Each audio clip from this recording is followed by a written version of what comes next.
Hello everyone, welcome back to my channel. My name is Preet. Wish you guys a very happy new year. I know I'm late to the party, but as you know, life happens. I was really busy with my toddler. He's almost 18 months old and he's a handful. So, as you guys know, and I've said it like a million times before, I don't get enough time to upload videos because there's always background noise. He's always yelling and he's always shouting and he always wants my attention. But I really love making these videos and helping you guys, and a lot of you have messaged me on Instagram asking me questions and everything, so I really think I should upload more often. And thank you all for your love and for your support. Keep supporting me, and I promise from now on I will upload videos at least once a week or once or twice a week. That's the aim, so let's see how good I am this year. Anyways, today I'm going to be talking to you guys about the winter in Canada and how to survive it, especially if you're a newcomer. If this is your second winter, you already know, you've already seen one winter and you know how to survive. But if you're a newcomer and if you're a new student, you're here for your January intake and you're overwhelmed by the winter, then I'm gonna give you a few tips and just give you how I survived my first winter and all of that good stuff. So when I came here, it was the 26th of December and I came to Winnipeg and it was really cold. Okay, let me tell you a story. So when I came out of the airport, I was expecting it to be cold. I've traveled to colder countries. I've been to UK and stuff, but I wasn't expecting it to be this cold. Like, I've heard Canada is cold and everything, but I wasn't expecting this much cold. So when I came to Winnipeg, I came out of the airport to go to the cab, and I had my luggage, the trolley of my luggage in my hand. I pushed it out and it was so cold. Like, the first breeze, the first wind that hit my face, it was so cold. And I left the trolley outside and I ran back inside. I was like, oh no, what have I got myself into? I have to deal with this, and the winters are really long, especially if you're going to colder provinces like Alberta, Manitoba, Saskatchewan. Winters are really brutal. Like, for example, today is a really cold day. I think it's close to minus 25 or minus 30. Let me show you guys. Hang on one second. Toronto and a few other cities, Vancouver, aren't that cold, but they still are pretty cold. And as you guys can see, it's minus 22 in Winnipeg, and that's just the temperature. And it feels like minus 28. Can you guys see? Yeah, it feels like minus 28. So it's that cold. It can be brutal. You really need to take care of yourself when you're outside. You need to dress appropriately for the weather. And it doesn't matter what jackets or what thermals you get from back home, wherever you're coming from, if it's a warmer country like India, Pakistan, Bangladesh. If you're coming from those warmer tropical kind of countries, there is no way that you would be accustomed to or even close to, like, thinking close to how you're gonna live in the winter. But I'm gonna tell you a few things that you need to get. If you're coming from India and Pakistan and Bangladesh, you get thermals that the basically where my mom got it from is basically a market where all the people who are in the army get their thermals from for going into the colder places, the colder borders. So my mom got me thermal leggings, which I could wear inside my jeans or whatever. So I got those, but those were like very rough. I didn't really like how they felt. So you can get better thermals, and you can get them from back home or you can buy them even here. There you also get in here at the stores like Old Navy and Joe Fresh, and most of the stores during the winter they have thermal lined jeans, so you could purchase them. They have a Sherpa lining inside, or like a little thermal lining inside the pants, so it really helps. Because yesterday I went out and I had to take the bus, but it felt like minus 30 almost in the night. So when I was walking and I forgot to put my thermals on, my knees were hurting. Like, the cold was hitting on my knees, the cold wind, and my knees were hurting so bad. So you really need to make sure that you layer on and you wear protective clothes, you wear warm clothes, so that because once you get the flu, you're gonna be sick for at least 2 weeks. And if this is your first semester, you can't miss on your classes because you're still getting used to this new system of studying. Because I know there is a certain way that we study back at home, and once we come here, it's a little different, and you have all the responsibility. You don't have family to take care of you. I know I've been there and I know it's not nice. So we have to protect ourselves from the cold. Always wear thermals and layer yourself, even if it's below your waist or above the waist. Make sure you always have thermals on, because my nani always said that ठंड हमेशा पैरों से जड़ती है. So you need to protect your feet and your legs and everything. So for the feet, get winter boots, and I would suggest don't purchase them from India or Pakistan or whatever, wherever you're coming from.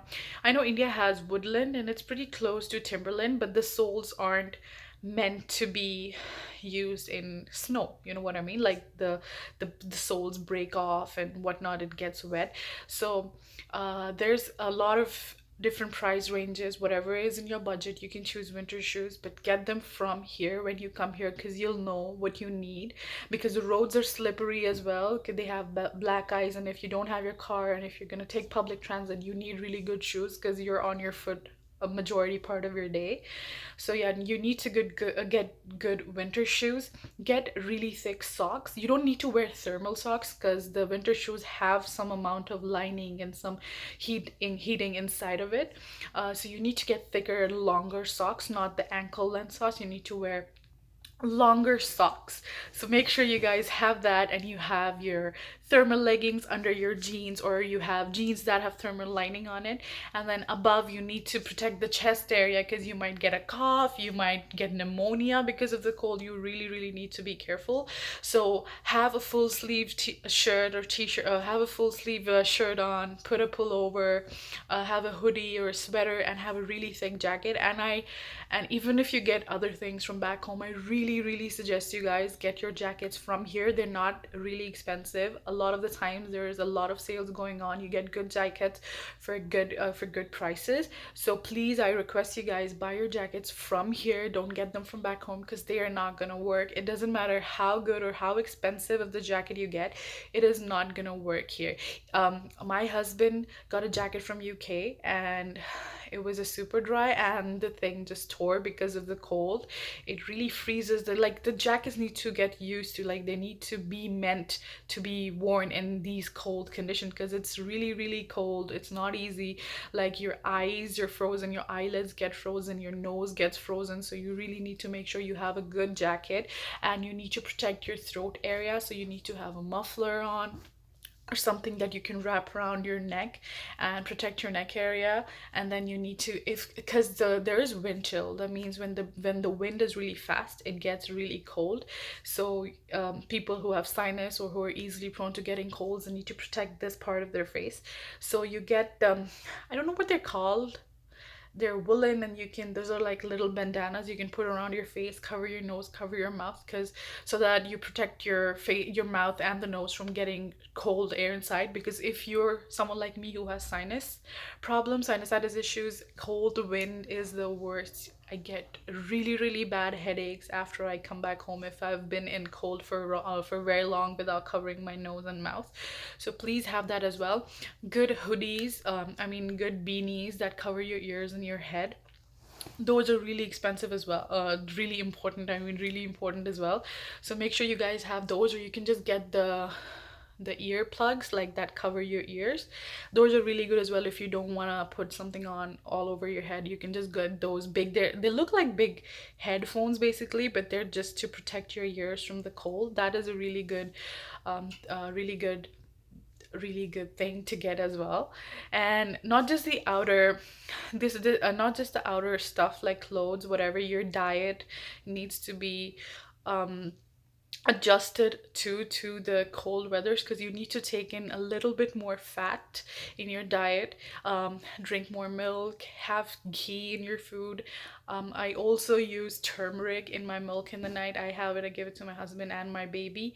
So make sure you guys are eating well as well. Don't cheap out on food. I mean, yeah, being a student is not easy, but if you have a good diet, you will fall ill less. Make sure you guys take multivitamins as well because they're important as well. So just all of these things are just a few things that are on the top of my head, and I remembered because I was outside, as I said, I was outside yesterday and I realized that holy shit, there must be a lot of new students or a lot of newcomers to Canada who are experiencing this for the first time, and I thought I should make a video and let you guys know, give you guys a few tips and everything on how you can deal with stuff and what you should get. And if you guys are students and you guys are watching my video, welcome to Canada. I hope your semester goes well. I hope you guys do really, really well. Thank you for watching my video. Please follow me on Instagram. And if you have any messages, Instagram is the best way to get in contact with me because I am more active there. I will link it down below in the description box. Thank you for showing me so much support. A lot of you are watching my videos but aren't subscribing, so please hit the subscribe button. I know I don't have a lot of videos, but I try to share my genuine experiences, my opinions.